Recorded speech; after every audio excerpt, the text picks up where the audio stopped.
it sounds like we're ready to turn things back over. Let's take a listen. I hope we aren't getting calloused. And callousing is the fact that how many times do we watch a video of another person, Patrick, dying over and over and over again? It wasn't TV, it's not movies. This is a real man, a human being, who was shot in the back of the head back in April of 2022. We watch it over and over. He's got a family, he's got loved ones. So I hope we're not callous, it's just something we see because we somewhat get immune to somebody dying over and over and over again.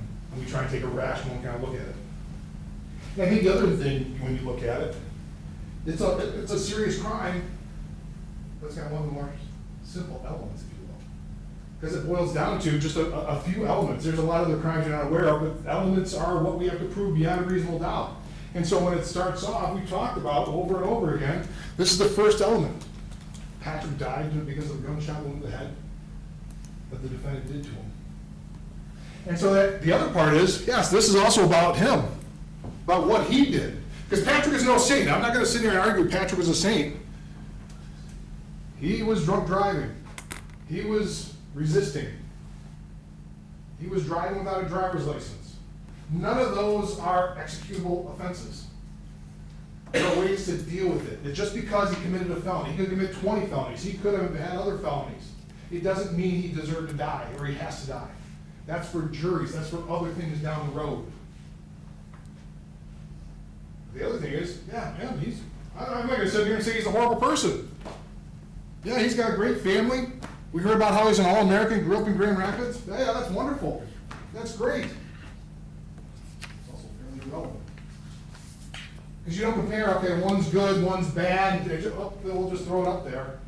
You have to base the case based on the facts. You'll hear from the judge that sympathy or prejudice shouldn't play any role in your decision. So you've got to base your decision on the facts that were here, the facts that were what the witnesses said, the videos, all the policies and procedures. That's what you have to base it on. Not, well, he's a hometown boy and want to do good, and we've got this bad guy who's drunk driving. It's not that simple. It is simple in terms of the elements, though. Clearly, the defendant killed Patrick back in April. And he had an intent to do so. Because part of the instruction you hear, there's maybe 3 different states of mind. But I'm going to stop at the first one. There was an intent to kill. And the intent to kill, please don't get wrapped up. Nobody's saying that when we left that morning that he intended to kill somebody. When he fired the shot, he intended to kill. That is clear when you put a bullet in somebody's back of somebody's head. So in terms of the elements they have to prove, the first 2 are proven, no question in your mind. Those are the 2. Those are the easy ones. So what does it come down to? Why are we here? Number 3. Number 3, was the killing justified or excused or reduced to a lesser crime? That is your decision. That is why you're here. And justified, I talked a little bit of cross the line clean. Words matter. And words matter in terms of, it matter, we're going to hear a lot of instructions, and sometimes jurors get wrapped up in terms of instructions that, this is the law, and we're in a courtroom, and somehow things change because you're in a courtroom. You don't lose your collective common sense. You'll hear that instruction from the judge. You have your own common sense. You have your experiences. The words that you use out there have the same meaning here. Justified, done for a good and a legitimate reason. Excused, removing the something you had to do. You're excused from school. You have a duty to go to school. You're excused from school. You're removed. So what is the duty here? You have a duty not to kill somebody unless it's a really darn good reason. That's the duty you have here. That's the duty any of us have here. There's no difference between a police officer or a civilian. You can't take a life without a darn good reason. So when you start looking at that, when you start getting into the evidence, I think there's maybe also a little bit of confusion in terms of the law. What is the law? Okay? What is the law, and the law impacting the policy? Because you've heard that. There's the policy of GRPD. You have to follow the law. Okay? The judge will tell you your job is to follow the law policy, and what the policy is, in fact, may impact how you interpret the law and what happened here. But you have to follow the law. So the law on the left, the defendant must have honestly and reasonably, once again, words have meanings, honestly and reasonably.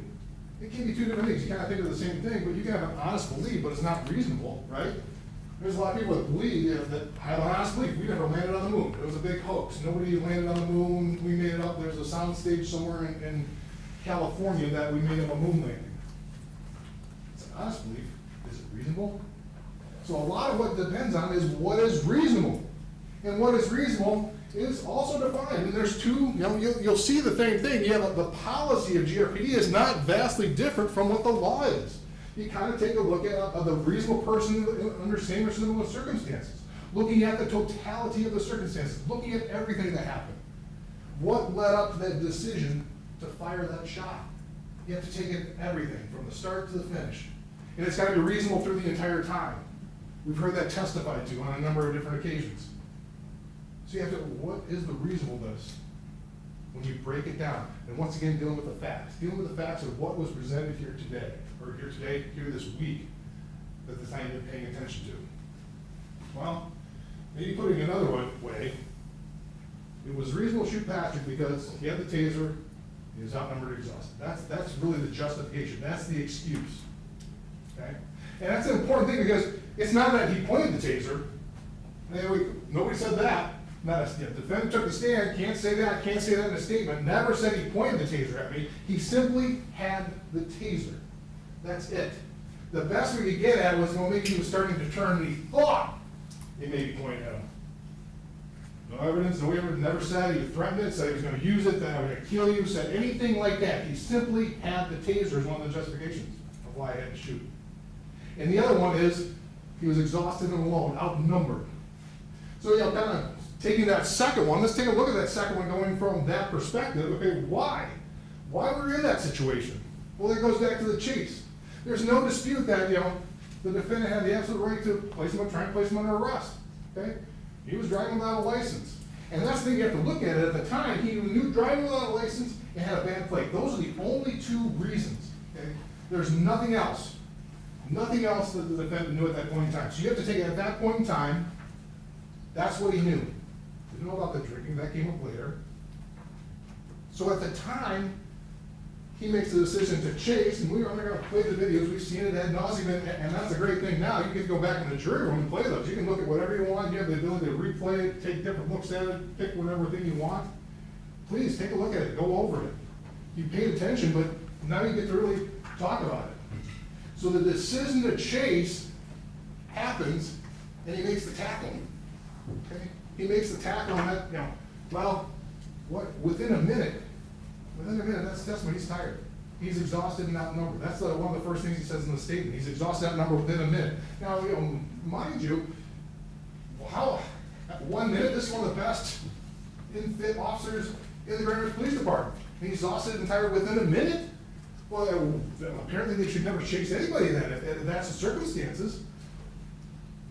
And we're not saying, though, that police can never chase anybody. It's based on the totality of the facts and circumstances. And in this case, look at what's going on here. We talked about the use of force 9-1.5, relative size and stature, multiple subjects, relative strength, access to weapons.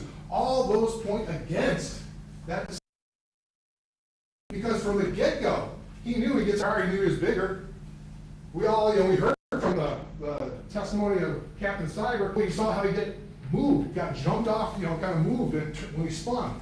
Got lifted off the ground. He was we didn't know he had access to weapons. That's a scary thing because how many times over and over again did we hear about Grand Rapids Police talking about traffic stops, unknown traffic stops? You have to anticipate there are guns in the car. You have to anticipate that the people with the car in the car may have a weapon.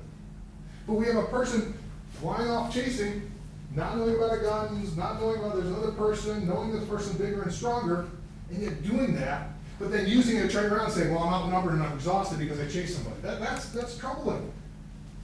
That's troubling to use that as a justification from the get-go. There's plenty of policy, and that's what we talk over and over again, Exhibit 36. That's the one policy we see, a set-out policy. If you're looking at policy, how does that impact the law?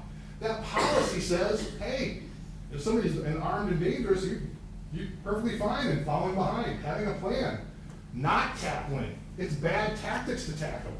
And I thought it was ironic that, in terms we brought that up, that the defense then brings up, well, they're trying to chase. And they have to go over chases, but the chase that they talk about in Exhibit 31, they bring it up, You're responding to assist in a foot pursuit. Solo officer gave his last location and no further updates. You're first on the scene to assist. And what does that talk about? The officer's in trouble. The solo officer's in trouble, and so you've got to assist this officer in, he got himself bit off more than he could chew, which is essentially what happened here. So yeah, they train and you can chase, but it's basically you don't go running off. Von Queen says, yeah, I'm not going to advocate somebody go running off and chasing people down a dark alley. You're outnumbered, there's no business. When you don't know the situation, call for backup and do that. But now they try and use that as justification of why this all happened. The next part, the next major part, is the taser. You grab the taser. Okay? And these are screenshots. These are some frozen screenshots from the frame-by-frame video that you have an opportunity to take a look at. When you look at the frame-by-frame, this right here, the one on the left is, you can see the taser, that's when the moment the taser comes out. This is a little bit further behind because it's just about to be deployed, because you see the two dots on it. You're from, Nick Bloomfield in terms of that's where the shots are going to go at that point in time. So when the grabbing of it during this period of time, what's going on? Why would you make it? And Nick Bloomfield's the one that says, well, yeah, you can use the taser, but you got a whole big issue with weapons retention right here. And you see why. You see why is because that's exactly what happened. He grabbed onto it. He grabbed onto it right then because he's face to face. But once again, you get back up. It's not like you just look at it in silos. What did we talk about before? What did we talk about the criteria, if you will? Patrick's still stronger. Patrick's still don't know if he's got weapons. You're still outnumbered at this point in time. You're actually sticking, you're trying to stick a gun where this guy who you just tackled, had two hands on, were on top of, gets up and walks away, and now you're trying to hold on to him with one hand, and then deploying the taser at the same time, and that's gonna be a good idea. And so this is, we have experts, and this is Mr. Bloomfield saying, yeah, that's not a good idea. And you kind of see why that happened, but it also, once again, talks about policy going against, what does taser say? This is from the PowerPoint. We go over the PowerPoint. Here's what taser says about it, is that, employ other force options or disengage. Okay?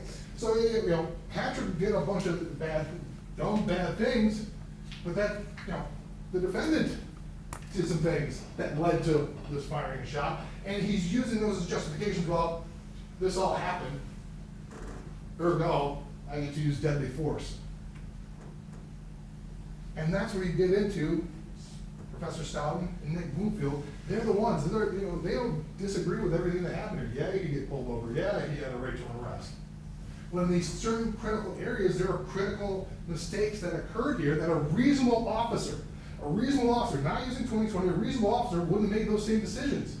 You don't try and chase him as bigger than stronger. You don't try and bring a taser out holding on to with one hand in a position where he can grab the weapon, especially when taser says, hey, disengage, and the ideal footage that somebody has to use for a taser is 4 feet, even with the closed cartridges. Because we went over that. A closed cartridge, yeah, this Taser 7 had the ability to use closed cartridge, but closed is 4 feet, not an arm's length, which led to all this.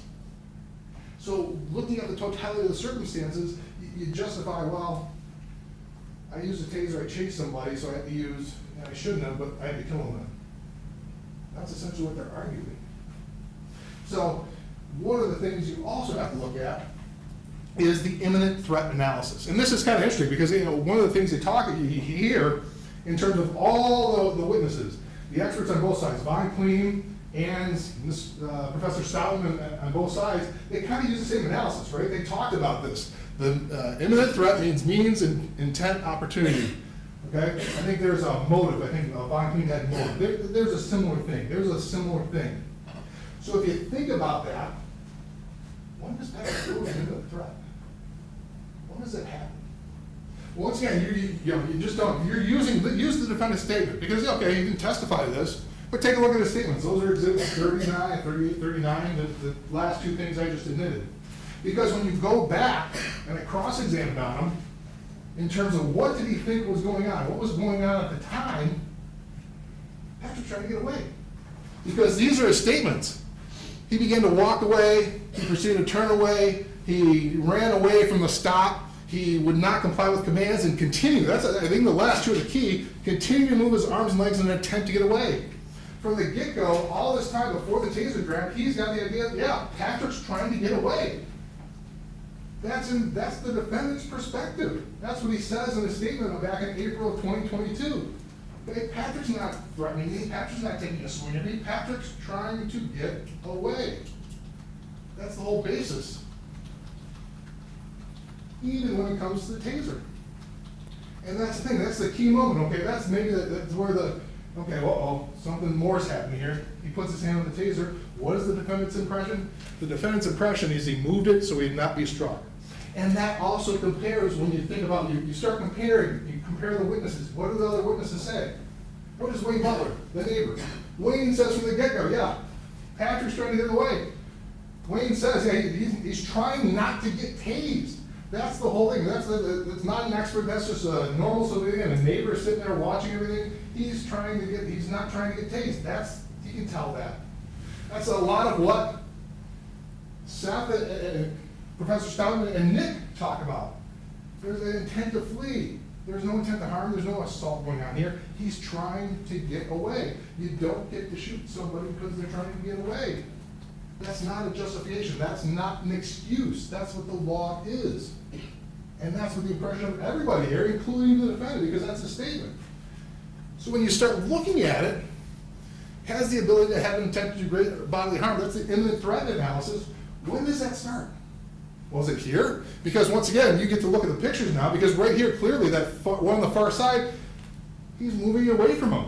That's obvious to everybody. So why now, just because he's got his hand on the taser, is he going to use it against him? He never threatened him. He never tried to swing at him. And you go back to these. Look at the first two. He's got plenty of opportunity, right? He's arm's length away. Both hands are open. Take a swing, punch, do something. Grab the taser, get away from him. So once again, how does a reasonable officer in this situation think I'm going to die? When a guy who's done nothing more than keep trying to get away from you, to keep trying to walk away from this.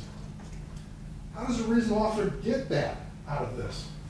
And then you go to, and these are exhibits from the body cam, or excuse me, the cell phone video. You hear about, Professor Stone and Nick talk about, their opinion, based on generally accepted police practices, was that a reasonable officer in this situation would not make the decision to fire. And what do they say? One of the reasons is, well, he was never in a good tactical, Patrick was never in a good tactical situation. And look at this. This is a good tactical situation when you're on the ground. He's on his back. Take a look at it. He's flat on his back with the taser at his side. Okay? He's not. And once again, what does Wayne say? Wayne kind of says the same thing. Wayne's not, once again, not an expert, saying he's winning. The defendant's winning, I think he said. There's nothing coming from Patrick. Okay?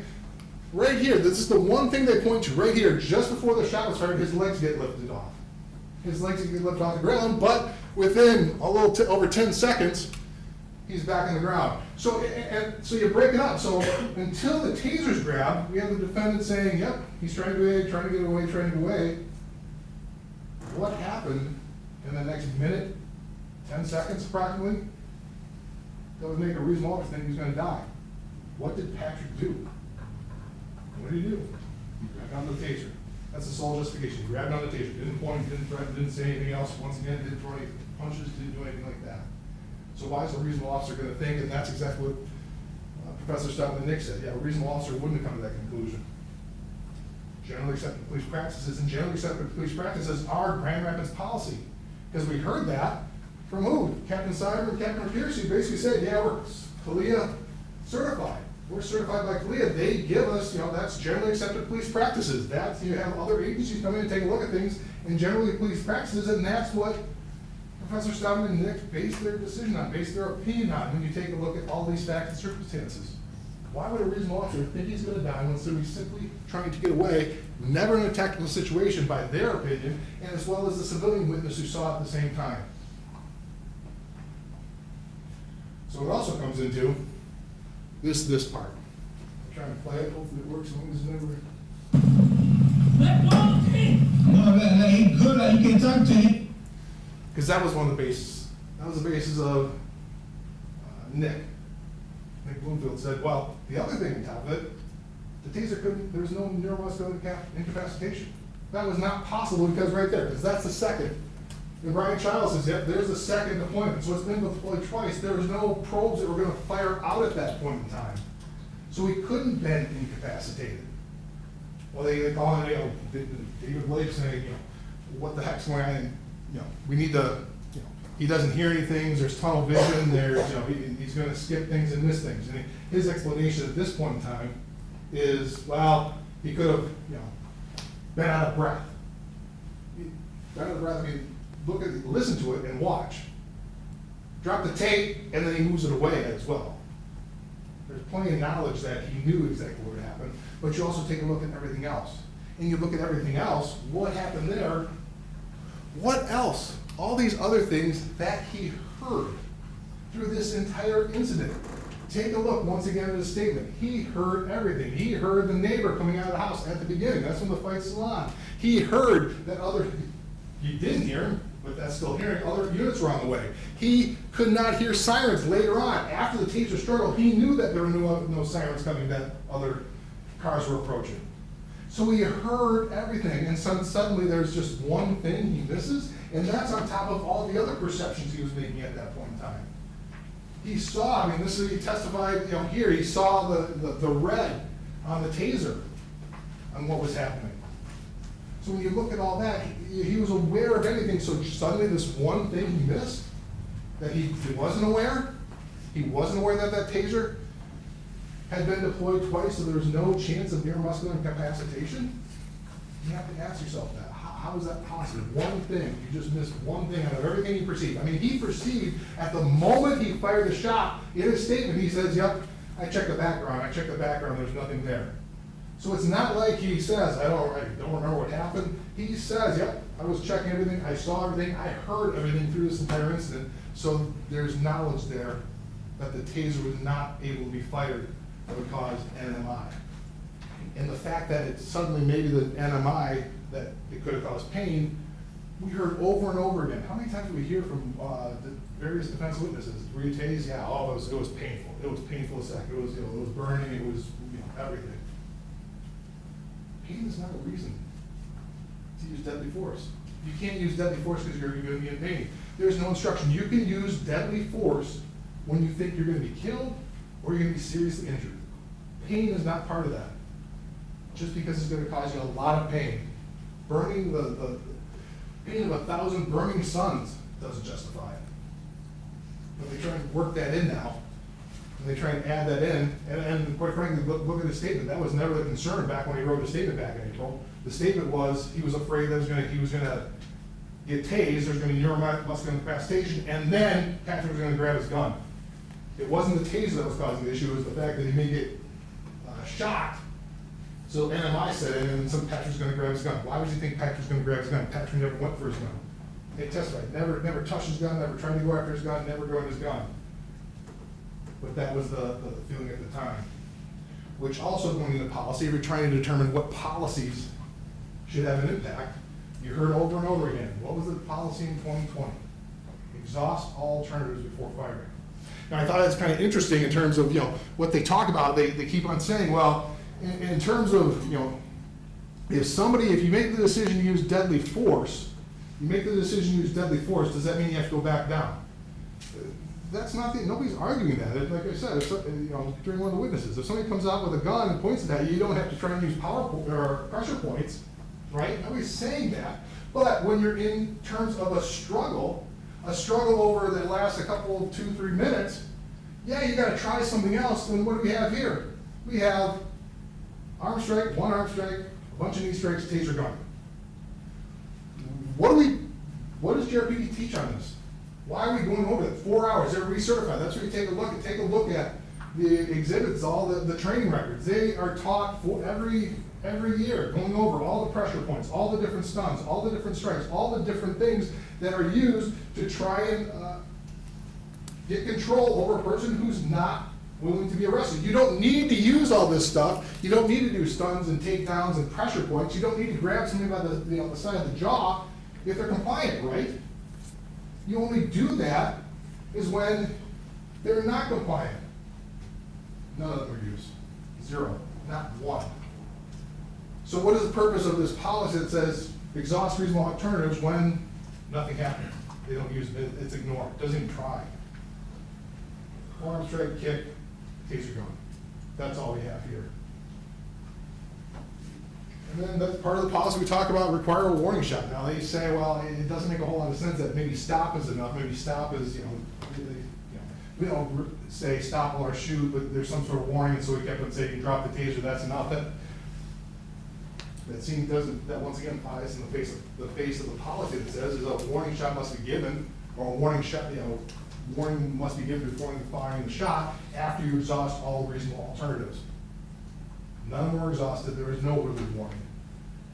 It was just a shot in the back of the head from a guy who was trying nothing more than to get away. There was no threat there. He wanted to get away, whatever reason, he wanted to get away. We don't know why. We don't know why he made that decision. He was drunk. That could have played a role.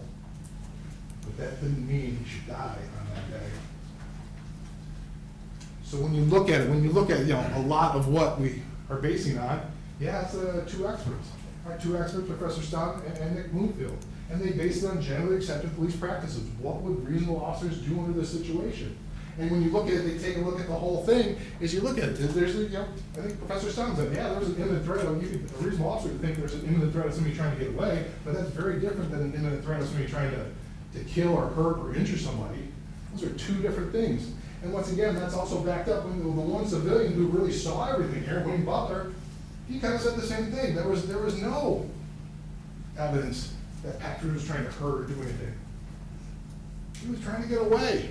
The primary act was resistance, an attempt to hit harm, and he didn't do harm. I think that's an important thing. There's a fight to the death, and that's why I showed those pictures. There's a fight to the death, and the most injured, you got maybe some redness on his wrist. You're in a fight to the death, and they keep on talking about a fight. How is a fight? Well, once again, a fight is defined as throwing punches, doing something else. This was a wrestling match. The most I could say, all the witnesses said this was active aggression. Okay? He was pulling away. He was wrestling. The only thing we can say is, well, potentially, maybe, he could be, the defendant thought maybe he was going to turn and fire the taser. There was never a tactical advantage. That's what they said. Never a tactical advantage, so why would you think that you need to do it at the moment and fire that shot? Because what would happen over and over again? You saw Patrick tried to get up once, defendant shoved it down. Patrick got up again, what did he do? He walked away. So this time when Patrick's trying to get up again, he gets shoved down. Watch the video. Take a look at that video. He gets shoved down again. He never got up, fully walked around the second time after they went to the ground on the taser. They were wrestling. Patrick went to get up, he was shoved on the ground, and that's when the fatal shot was fired. The defendant had tactical control. The defendant was on top of him the entire time. Why would you think you need to use deadly force under these circumstances? So what happens?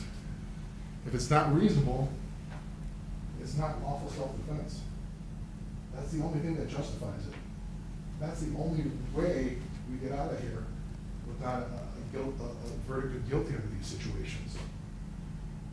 There's not a reasonable officer that thinks that Patrick was trying to kill him based on what was here.